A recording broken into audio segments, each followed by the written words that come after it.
All right, guys, so we're just going to run through the Week 5 NFL card, just game by game, give you some leans, give you some things I like here. Julian Edlow, major wager contributor. You can find a lot of my stuff up on DraftKings as well. First game on the board I'm seeing here, Jets at Eagles. I actually don't like this one at 14.5 for the Eagles. They've only covered 3 of their last 10 games at home. And they've failed to cover by over 6 points in each of those games. So if you want to use the Eagles, I'm seeing them at 8.35. If you want to use them as a money line parlay piece there, I think that's fine. I don't see any way the Eagles are losing this game, but I don't necessarily want to lay more than 2 touchdowns here on them. Wouldn't take the Jets either, but this is a game that I wouldn't really play anything on the game or total other than the Eagles money line as a parlay piece, which I think is fine. Vikings at Giants. I actually do like the Vikings here, -5, -4.5, whatever you can get them at there. I think this should be at least a 6 to 7 point victory for the Vikings. It'd be by far the toughest defense that Daniel Jones has had to face. No Saquon could start to catch up to them here. Wayne Gallman, I don't expect him to have nearly the game that he had against Washington. So I think that should slow the Giants' offense down enough for. It's not like Kirk Cousins is impressive. Stephon Diggs obviously making some noise there, but that offense is built around Dalvin Cook. I expect Cook to have a really good game and Minnesota to get out of there with, a 6 to 10 point victory. I also think Vikings -215 on the money line. That's a piece that you can look to parlay there. Baltimore at Pittsburgh. I like Pittsburgh +3 here at home. It's pretty rare that in this AFC North rivalry, you get the home team as an underdog, let alone +3. I think Baltimore is still pretty overrated from that Week 1 blowout of the Dolphins, which is kind of ridiculous considering it's Week 5. The next week failed to cover at home against Arizona. That was a game that came down to the wire. And now they've lost consecutive games. Kansas City, blown out by the Browns in Baltimore. I just think Baltimore is getting way too overrated here. Pittsburgh, it wasn't pretty, but they gained some momentum on the Steelers gained some momentum on Monday night against the Bengals. Started introducing kind of more of a backfield-heavy approach with James Conner and Jalen Samuels. I think that they can keep this one close, maybe even win it at home, +155 on the money line. The Falcons have been such a tough team to figure out. They were a stay-away spot for me last week. They got blown out at home by Tennessee, so that makes you think Houston -4 will be pretty safe, but this is the exact kind of spot where the Falcons come back and have a game that offense is capable of having with Matt Ryan, Julio Jones, all those weapons there, Freeman, Ridley. So this is probably a stay-away spot for me. Expect it to be a shootout, but total's pretty high there at 50, so I'm just going to leave that alone.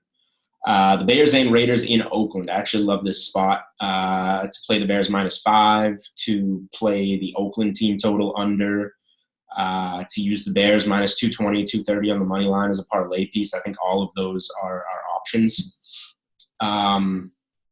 This is going to be Oakland's 3rd year in a row playing the London game. The last 2, they've scored 8 points and 3 points respectively.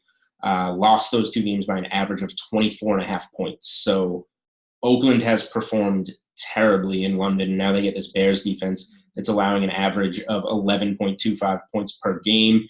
And Mitch Trubisky being out, I don't know if that's necessarily a bad thing. Chase Daniel is just as good, if not more capable of coming in there for this team. So I just don't see the Raiders scoring much in this game against this defense. You also have the Khalil Mack revenge narrative going up against the Oakland team that traded him. He told reporters that that's going to be something that matters to him. So I really like the Bears in this spot. Patriots at Washington. I like the -15.5. I like anything -8.5, 8, 9, 9.5 for the first half spread. The -910 is a fine parlay piece if you're going with a real heavy favorites money line parlay. I have one of those out. You can find that on my Twitter.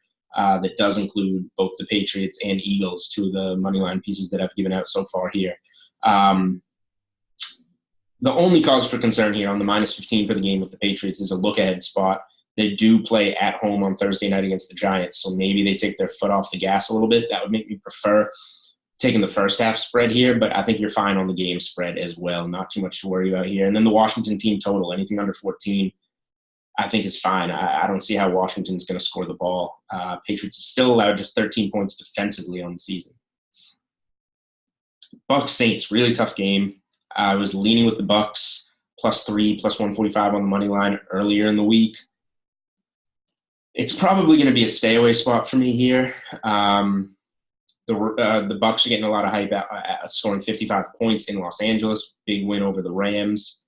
The Saints did upset the Cowboys at home, 12-10, ugly victory. I think this could be another ugly one, which is why I originally liked the Bucks. I just don't have much faith in Teddy Bridgewater as a quarterback. I don't think he's going to be able to move the ball much, but that defense is good at grinding out games, limiting the Cowboys. They should be able to do it to Jameis, who's typically poor on the road, but had a really good game in L.A. This is probably going to be a stay-away spot for me. Cardinals-Bengals, two bad teams, 3-point spread in Cincinnati. If anything, I think this is an over game of 47.5. I don't think that it's a tough spot with Cincinnati being so bad on Monday Night Football, that being fresh in everyone's memory. But now they're facing that Arizona defense that has been really bad. Cincinnati defense has been really bad. Dalton and Murray are capable quarterbacks. They just need time to throw the ball. I think that they'll find a way to get some points up in this game. Jacksonville, Carolina. I think Carolina's a good team. They're 2-0 with Kyle Allen at the helm. I think that they're going to be able to make a run at this NFC South division. It's obviously supposed to be a close game with the total set at 40. So I think that Carolina -3 is in play here. I think that they should be able to get this game against Jacksonville. Jacksonville coming off that comeback victory in Denver, but the 0-4 Broncos, they're pretty hopeless at this point. I wouldn't put too much stock in that. Buffalo at Tennessee. Josh Allen cleared to play. This one should be a real grinder of a game. I don't necessarily want to pick a side. I think the Bills have been the better team so far, but I'm going to stay away from that one. I do think that we can make a tease on the total, which is set at 39.5. And I'll loop back to that one. Or actually, we'll get to it right now because the next game on the board is 4:05, Denver at LAC. Chargers -6, Chargers -250 on the money line. Denver's terrible. I do think that the Chargers -250 on the money line can be a parlay piece. I'm not going to use it all in anything. But I do like teasing in a 6-point teaser. You can use the under in Tennessee and the under in LA, 6-point teaser. So 44.5 in this game gets it up to 50.5. 39.5 in Tennessee gets that one up to 45.5. I don't see either of those games going over those numbers. You can check out my article on Major Wager, which kind of breaks down why I like teasing those two unders so much. None of these teams, none of these 4 teams have been good scoring the ball, and these are decent defenses. So check that out in the article. It kind of breaks the 2-team 6-point teaser down for you. Green Bay, Dallas. I originally, if you asked me before last week, probably would have liked Green Bay here, but after seeing them get shredded on the ground by Jordan Howard and Miles Sanders, I don't know how this defense is going to stop Ezekiel Elliott in Dallas. So I think Dallas wins this one outright. Maybe you try to get it at 3. Some sharp money is probably going to come in on Green Bay here, I would think. So maybe we can get Dallas -3 before it kicks off, get Dallas somewhere on the money line. But I would lean with them in this spot. Coming off that loss in New Orleans. Both teams coming off a loss here. Kansas City, Indy. I don't know if I would play anything on the spreads. If I were picking a side, I think Kansas City blows Indy out here. They have a lot of banged up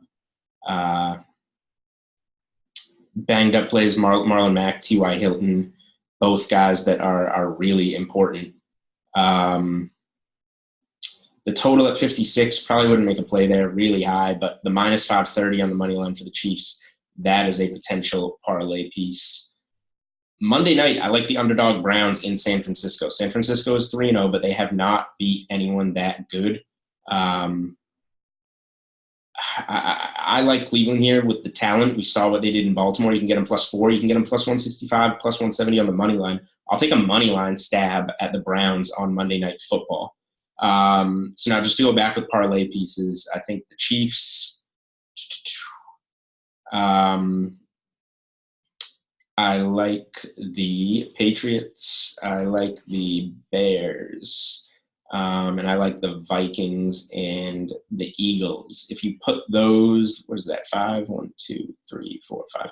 Those 5 teams together at plus 213. I probably wouldn't want to take all of those, but if you want to mix and match for around even odds, like let's say we take the Vikings out here, a 4-teamer is plus 113. If you take the Vikings out, let's say you don't want to wait for Sunday night, you can take the Chiefs out. The Patriots, Bears, and Eagles is at minus 127.